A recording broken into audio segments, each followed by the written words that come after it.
Welcome one and all to another edition of the Defo Show with Lubie here on the 5 Reasons Sports Network.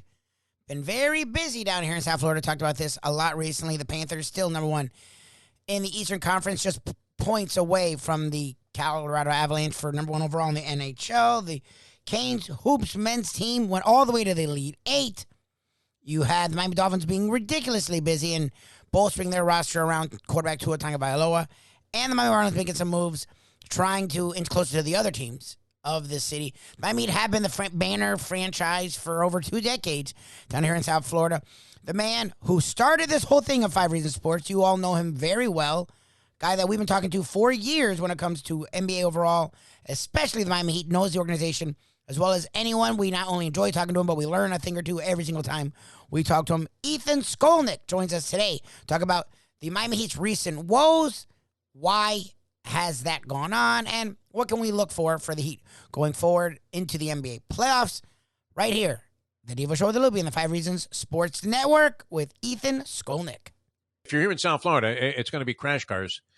Will it be like the West Islip Speedway at what do they call the arena in Sunrise now? I don't even know. Oh, Skolnick would know. What is it named? That's a great question. What is the name of I drove by it the other day, and I'm like, what the fuck name is that? Arena. What is that place out in Sunrise called now? It's called Fla Live, or FLA Live. Really? Florida Live. And what does that represent? One of your networks now that you have established? I mean, are you now sponsoring arenas? I think it represents that they couldn't find an actual sponsor. Oh, no. Nobody wanted a piece of this team. Unbelievable. They're in first place. Pretty incredible. We have a $500 bet, approximately. It's like dinner for 4 at Runway 84 with one of your former contemporaries, the gambling gourmet, Mike Mayo. He does not believe that the Panthers will win a first-round playoff series this year.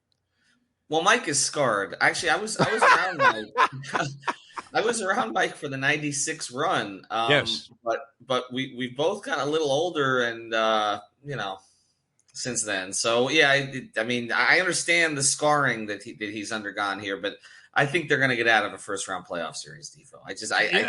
I think if it's ever going to happen, this is the year. If it doesn't happen this year, I should spring for the 500 for the dinner for 4 at Runway 84. I mean, because what kind of schmuck would lose a bet like that? And that's just appetizers at Runway 84. So well, the mussels are free. They throw those right on the table there with the bread. It's great. Yeah. No, it might be 6 sticks. So, and naturally, we're hoping the Panthers win a playoff series and that Mayo has to fork over the money. That'd be great. When the check comes. Because Lubie's not grabbing that thing. No. That's for sure. I mean, a little bit of a scare there. I mean, what happened? I'm watching, kind of casually, the Heat lose to Golden State, and I'm thinking, all right, Golden State, maybe they're starting to get it back together. But there's no Steph Curry, there's no Draymond Green, there's no Klay Thompson, and you're getting whitewashed by the Golden State Warriors. And then this game against Philadelphia without Embiid and Harden. Yeah. And now, you had the fight. I mean, between Udonis and Jimmy Butler. I mean, what the hell is going on out there, Ethan Skolnick? Well, I think it's a few things. I think one thing is that, they're ready for the playoffs to start, and they have been for a while, and I think that plays into it. I also think, though, and, the guys spoke to this last night. We've been talking about this on 5 on the Floor now for a little over a week, that I think the rotation became an issue. I think that, sometimes there's too much of a good thing, and I'm actually wearing one of our T-shirts. We have enough. And Eric Spoelstra. That's deep depth, as Yogi Berra would say. That correct. So deep depth. So the whole year we were talking about how deep they were and how they were able. One guy was out and they plug in another guy and they play well, and that's worked. And so we all kind of assumed, okay, well then you're going to get these players back and you're going to be better, and that's just not how basketball works. Sometimes there's sometimes that you pull a piece out. And actually, everything else looks cleaner. It's kind of what I think Bill Simmons called it the Ewing theory. If you go back to 1999, when Patrick was out, and others kind of plugged in there, and the Knicks beat the Heat, and then they went to the finals. Sometimes that's just the way these things play out. I think trying to incorporate Victor Oladipo this late in the season, I think looking back was a mistake. I know that they waited for 2 reasons. One was, that obviously they want to make sure he was healthy, but he could have played earlier. I think the other reason was they had other guys playing well, like Gabe Vincent, et cetera. They didn't want to screw it up. But then when they finally did insert him, it did kind of screw it up. It's not his fault. He's just not ready to play at this level on a consistent basis. But more than that, his game doesn't really fit so well with certain players on the team. So now you're trying to figure out who he's going to be on ball with, who he's going to be off ball with. It got him out of sorts. Markieff Morris wasn't as big of a factor in that regard, but also you're incorporating him. And I also think then there's the other issue that there have been, and I reported this when I came back from Philadelphia. Jimmy's been difficult behind the scenes this year. But I was told the way it was put to me was he's difficult like all guys are difficult. Like all the stars here have been difficult when, things aren't going perfectly. Like, Dwayne could be difficult. LeBron was difficult. Shaq was difficult. Zoe was difficult. But Jimmy has been a little more difficult this year from what I've heard. And so I think all of those things kind of came together at the same time.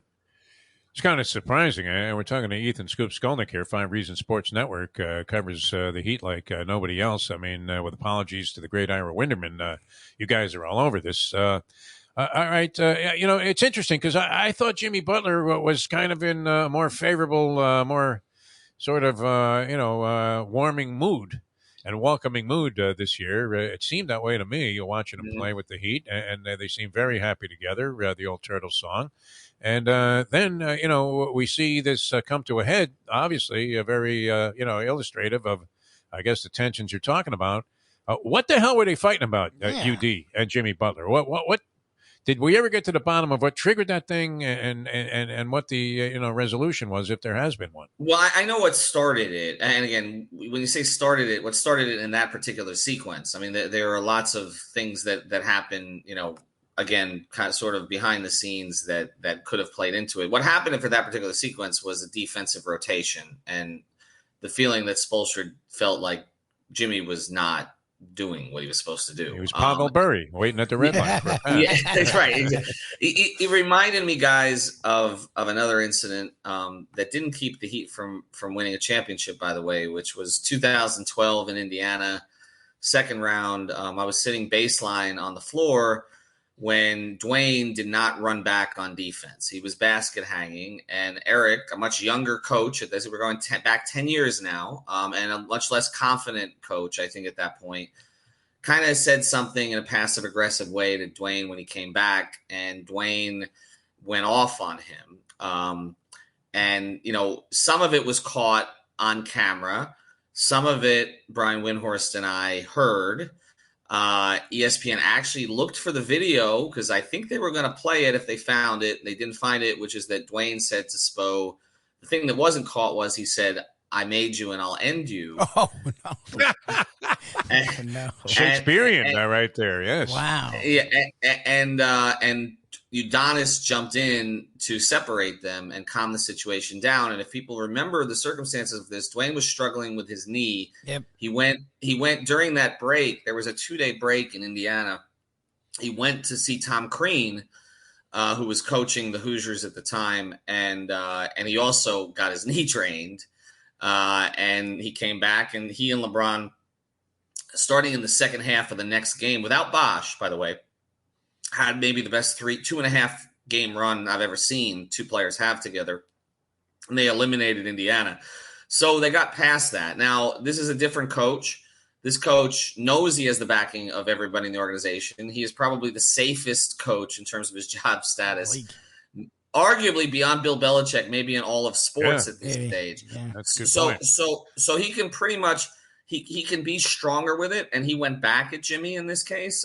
Now, what triggered Haslem was something Jimmy said. Have we gotten to the bottom of what Jimmy said? No. Oh, okay. Will we? I will. It may take a couple years, but we haven't at this point. But I think the fact that Eric went back at him, and then the theatrics. Eric picking up a clipboard he was not currently holding. Yeah. Give me something to throw. Yeah. Give me something to throw. Yeah. I feel like Eric in that moment sort of recognized that he wanted that moment. Yep. I think at first it was passion, but then he wanted the moment. Yep. We're talking with Ethan Skolnick, Mr. 5 Reasons Sports, also the guy we go to above all when it comes to the Miami Heat, at Ethan J. Skolnick and at 5 Reasons Sports. Okay, so why, and Defo was sort of alluding to it, why is Jimmy different this year? Is it the expectations are real? Like, this team is a championship contender. This team can win it, and he has tasted it and now knows what it is to get that close. And like, what's different this year about Jimmy? Because we had heard all the stuff from the Minnesota and the Philadelphia wasn't going on here. This is his team. This is his culture. And we've seen it. And now he's surrounded by a bunch of guys that have that same mindset. So what's so different this year as opposed to the last couple of years? I don't think it's the Minnesota situation at all. I think he genuinely respects the head coach here, regardless of what we saw on the sideline. I think he generally respects the culture of the organization. I think he likes playing with the majority of these guys. So I don't think there's like a battle like there was with him and Karl Anthony Towns in Minnesota. I don't think that there's the issues he had with Ben Simmons in Philadelphia. I don't think there's the problems that, by the way, he and Dwayne together had with a lot of the younger players in Chicago. I think that this is dog days of his third season here. And I think Jimmy's personality is the type that over time can rub people the wrong way. He's had some issues behind the scenes with sort of, I wouldn't say staff. They're higher level than staff, the lower, but there's been some stuff that's gone on for the past 3 years. But again, I don't want to overplay that because I think it's more a symptom than cause here. And I also go back. I mean, I go back to Shaq's third year here. Okay.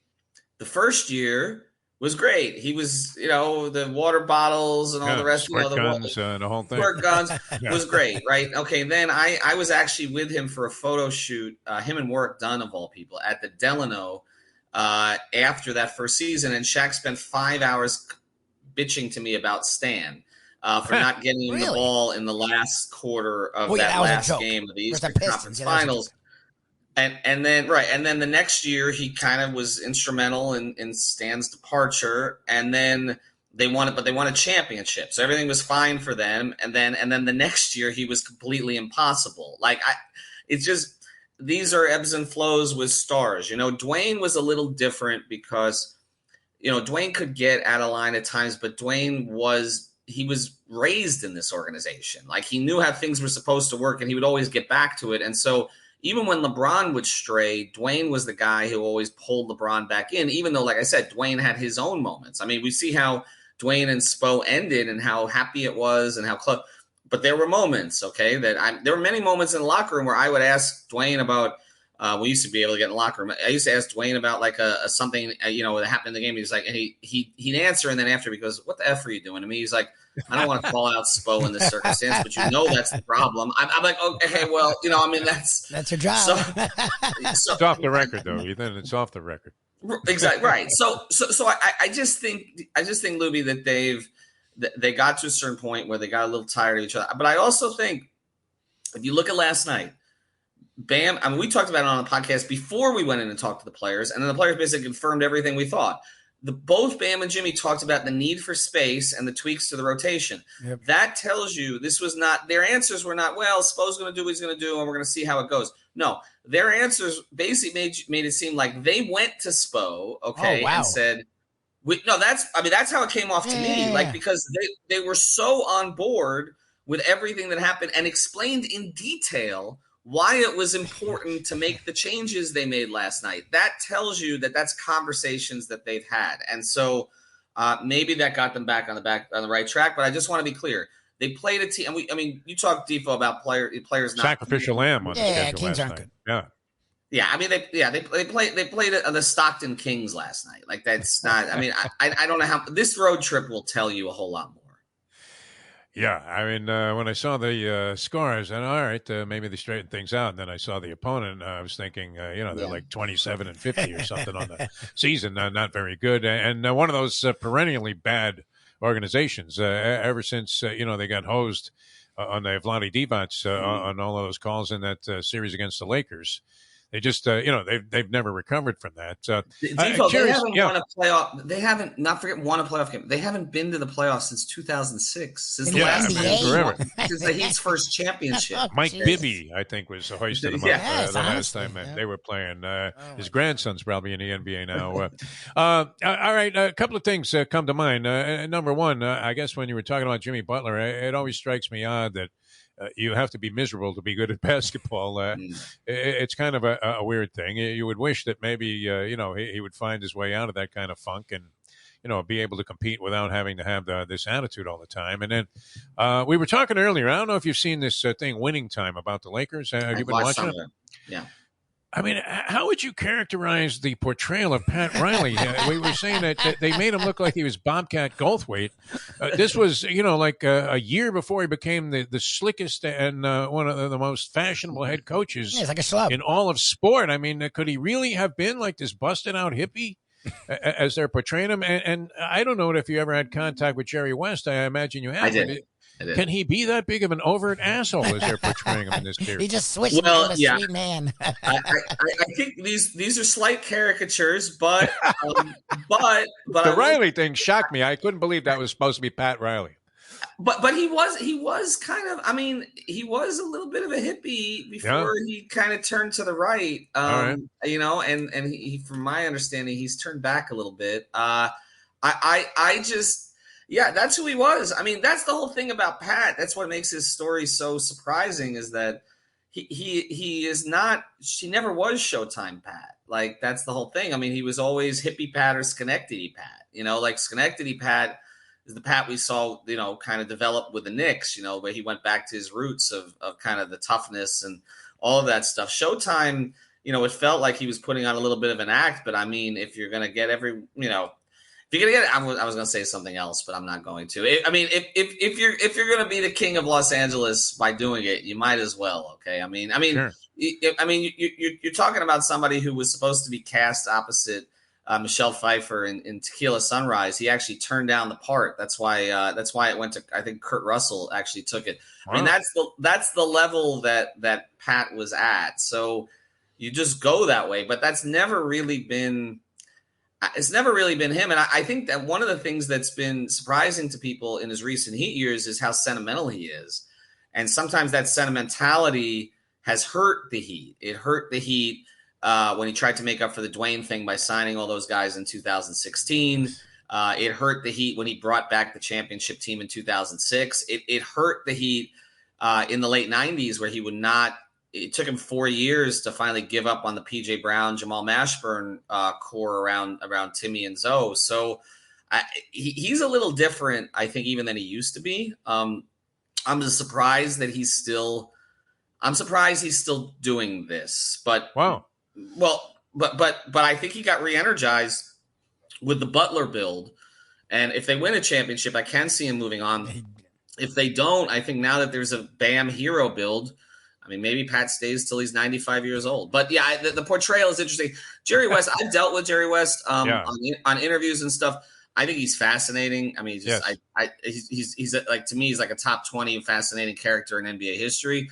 But if you talk to people about Jerry West, the level of maniacal, the winning thing, I mean, it is who he is. I mean, so that portrayal is a little much, but it's consistent with stuff that I've heard. That's interesting. Has Riley made any comments about the portrayal that you picked up on? Anything? 5 reasons. I have not. I'm going to work on two things. Not particularly flattering. On his portrayal. You know what? Maybe that's what Jimmy said to Spo. Jimmy's like, boss looks ridiculous. Riley looked like winning time. That's what it was. Well, we know that Magic, he might have been rivaling Wilt Chamberlain in terms of sexual experience. Well, yes. I mean, so that was a great part of the thing, too. All right, it's getting tight there. Ethan Skolnick, it looked like cruise control for the Heat. They could pick their number wherever they wanted to end up and probably be the number 1 seed. Eastern Conference. Now I believe there are 3 teams as of today that are all 1 game behind. Yeah. And all very capable. Chicago's kind of fallen off the pace a little bit, 4.5 back. But what's going to happen in the East, and how important is it to be in a particular position, in your opinion, Ethan Skolnick, for the Heat to have success in the playoffs? I think there are 4.5 teams that could get to the finals. I think that the 4 that are in the top 4 right now, and I think Brooklyn is the wild card. You just don't know. I think Chicago has slipped because Chicago should have slipped. I think Cleveland is a year away or 2, and now they've got a bunch of injuries. Toronto's a good story. I took the over this year on them. I've already cashed that. But nice. Yeah, but degenerate. Who knew? Ethan Skolnick, he's just Mr. smart. He's logical. Is playing over-unders on seasonal propositions. I love it. Things happen. Well, the Heat, by the way, can go over. They're over. In they need one more win. Their over was 48.5, so they're 48 right now. Nice. I informed a Heat executive that of last night. He said, "Don't tell me." Yeah. I mean, I think that if you look at it, there's really 4.5 teams. I think those 4 teams are kind of jockeying not to get the half team in the first round right now. Yeah. Because it's pretty clear.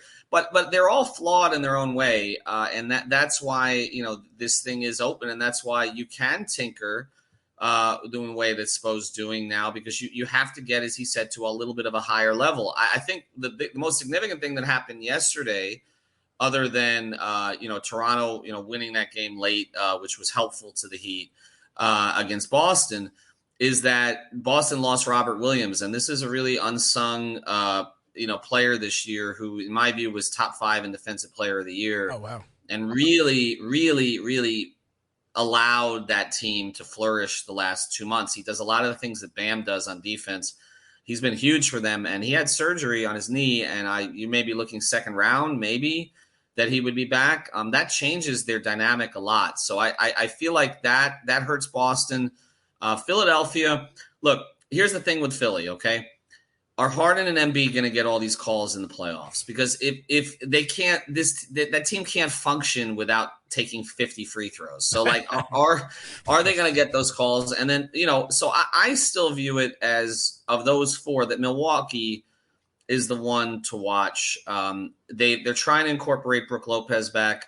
Their top 3, when their top 3 play together, though, they're very hard to beat, and that's a tough building to win in. They know they can do it now. I still think they're the favorite. I think regardless of which seed they end up in, I still think they're the favorite. And Brooklyn, I mean, are they going to end up the 9, the 10? I don't know where they're going to finish, so how far they get up in the play-in. But, we saw what they are. They look dominant against the Heat.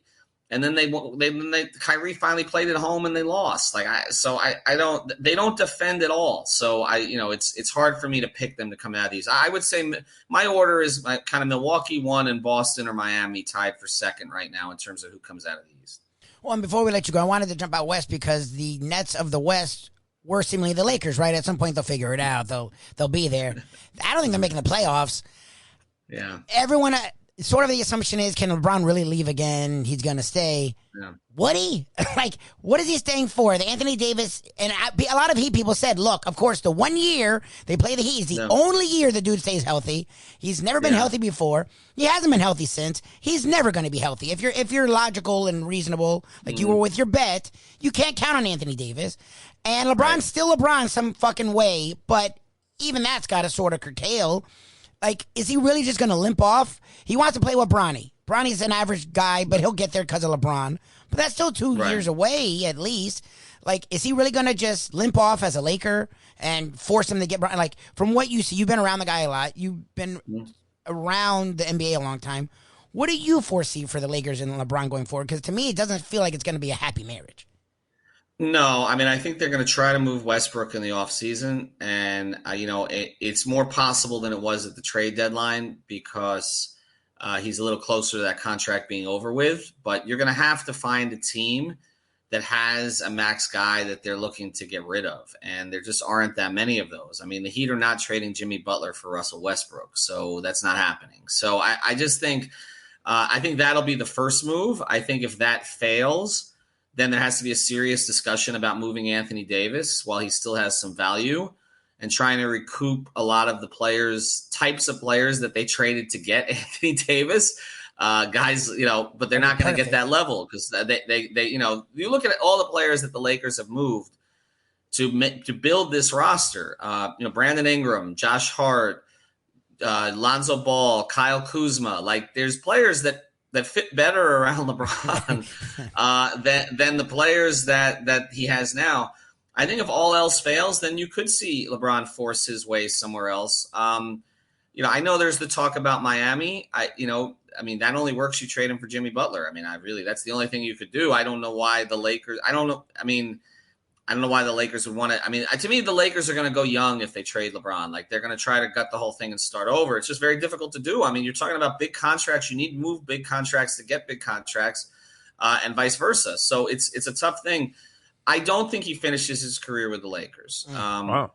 I always said, and I talked to him on his 30th birthday. I did a one-on-one with him. I can't believe how long ago that was. Where he said, I said, how long are you going to play? And he says, I can play till I'm 40 and I'm going to play with my son. He told me that. Really? 7 years ago. Oh, wow. Yeah. So I've never believed that he was going to finish there. This going to Los Angeles was not going to Cleveland was a legacy move and a sentimental move. And an I'm a little irritated at Pat move. Like, that's what that was. Okay. And there was a personal thing also that I'm not going to get into, but yeah, he had to get out of Miami. But then was the mom involved? Did he owe somebody money? A loan shark? The mom. It's probably his I can't mom. imagine you needed cash. It's always his mom. Defo, we're both divorced. Yeah, I was gonna say, think about it. Yeah.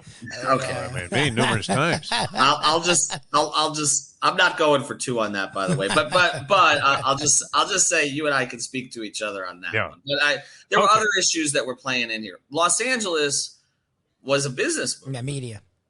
That's all it was. It was a business move. And even before Kobe, obviously tragically died in the crash, they were never going to love him like they love Kobe out there. So it was never about that either. So I always felt like once he got what he needed, he got to put Space Jam out. He won a Razzie, I think. Unfortunately, yeah. Oh, he won an award for that. Yeah. Right. Razzie, So there really wasn't, there's really not a lot else. He's won the championship too. So at least he's one of the Lakers who's done it. I never felt that's the only place. But is he going to go play in Oklahoma City or Sacramento because his son is? I don't think so. I think he'll figure out a way to get his son to some tolerable market for him, and he'll go. And it won't be Boston, but maybe like a Philadelphia or Chicago or Dallas, or maybe not Dallas. He's probably can't perform in Dallas, but we know 2011. But I think he'll go to a market like that, and he'll end up finishing his career out. And will Pat inquire? Why wouldn't you inquire? Yeah. The guy's looking to play. You don't lose on the ticket sales with LeBron.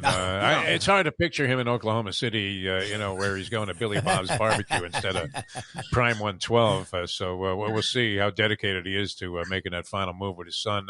Scoop, always a pleasure. You're Ethan Skolnick, great stuff, as always. And it should be a very exciting finish to the NBA season. And then, of course, very wide open when it comes to the playoffs, especially on the East side, which seems to have, as you said, 4, maybe 5 teams that could win it all in the Eastern Conference. Thanks so much. We appreciate the platform there, 5 Reasons. Yes. Everything going well. It's a pleasure being a part of that. And thank you so much for being a part of our show here today. All right. Thanks, guys. I'll see you at Runway 84.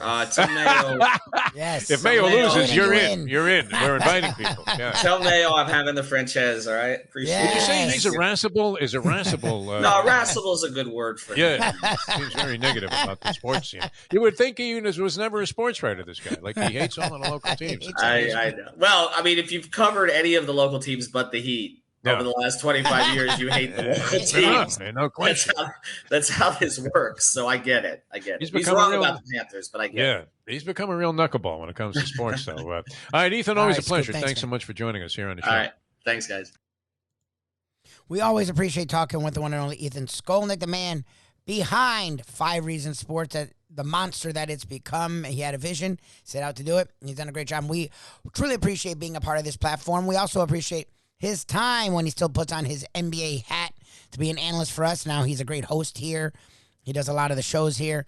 We once in a while delve into his expertise. He is as good as anyone when it comes to the Miami Heat, knows the organization really well, has good ties with them, has covered them well, and is very honest about them, and has had them amongst the league leaders all year, but has also been honest that there is some issues there. And interesting to find out really what's going on with Jimmy Butler, that he is a Heat guy, Heat lifer, but he's sort of become a little difficult in year 3. Look, he's ready to be in the playoffs. This is a veteran group that wants to be in the playoffs, and they've sort of stumbled. Did get a win over the Kings Monday night. We'll see. Again, it is the Kings, but they tried some different things that Ethan brought to our attention. May have been from the players, or it was a collaboration of the players and Spo, and it worked. The offense was much better. The defense was more vibrant, and they seem to have woken up from that 4-game losing streak. They're still atop of the Eastern Conference, but it's a very tight Eastern Conference from top to bottom. So it's going to be interesting as we get closer to the playoffs. Appreciate Ethan's time. If you want to check out more of us each and every day, Monday through Friday, 7 to 9 a.m., just Google The Defo Show, DEFO. Get us on video. We also have an audio streamer, Defo and Lubie, DEFO, the word and, Lubie, Lubie, defoandlubie.com/live. If you want to check it out radio style and just listen to what we got going on. Also, we do an exclusive content show for the Believe Network, where today we talk with Frank Schwab. He is senior NFL writer with Yahoo, but also just a senior writer with Yahoo. There's a lot of their gambling stuff as well. Big with the NFL. We talk about him. He's based out of Denver, so we talk about how that move for Russell Wilson to the Broncos came about. And we'll talk about a few other things. Definitely get into the Dolphins. He had some interesting things to say about Tyreek Hill to the Dolphins, but we were very excited about our Dolphins. Now, we'll see what happens with them going forward, if Tua is the guy that I think he is, or if Tua is the guy that the haters think he is. That's still in the future. More in the present. Us here every day on the 5 Reasons Sports Network. For Defo, I am Lubie. This is the Defo Show with Lubie, right here on the 5 Reasons Sports Network. Thank you again to Ethan Skolnick. Check you out tomorrow. These days, we're all looking for comfort anywhere we can find it. Thank goodness for Landlubbers Raw Bar and Grill in the Plantation location, because they are making sure you are as comfortable as possible. First of all, they're not only open for delivery and pickup. All you have to do is go to landlubbersbarandgrill.com for both pickup and free delivery. Their hours have changed a little bit. Monday through Thursday from 3:30 to 10, and Friday, Saturday, and Sunday from 11:30 to 10. You're going to have the best wings in the world. You're going to have a great burger. You're going to have their amazing soups. Again, Landlubbers, Raw Bar and Grill. It's nice and easy. Just go to landlubbersbarandgrill.com for both your pickup and free delivery. Thank goodness for Landlubbers for making you always feel right at home. Play the ponies in style at Champions, the outstanding simulcasting room at beautiful Hialeah Park. Yes, the grand old lady of thoroughbred racing has never been more vibrant, and you can wager on the races from the top tracks around the country while enjoying a cocktail at the Brass Rail Bar or any of the fine food served throughout the facility. If poker is your game, you're covered in style, and you can play all your favorite Vegas-style games, including blackjack, craps, and roulette, in Hialeah Park's sizzling hot casino. Get a player's card when you walk through the door for all kinds of generous amenities, including our favorite, free play, when you come out to the ultimate casino and entertainment destination, Hialeah Park.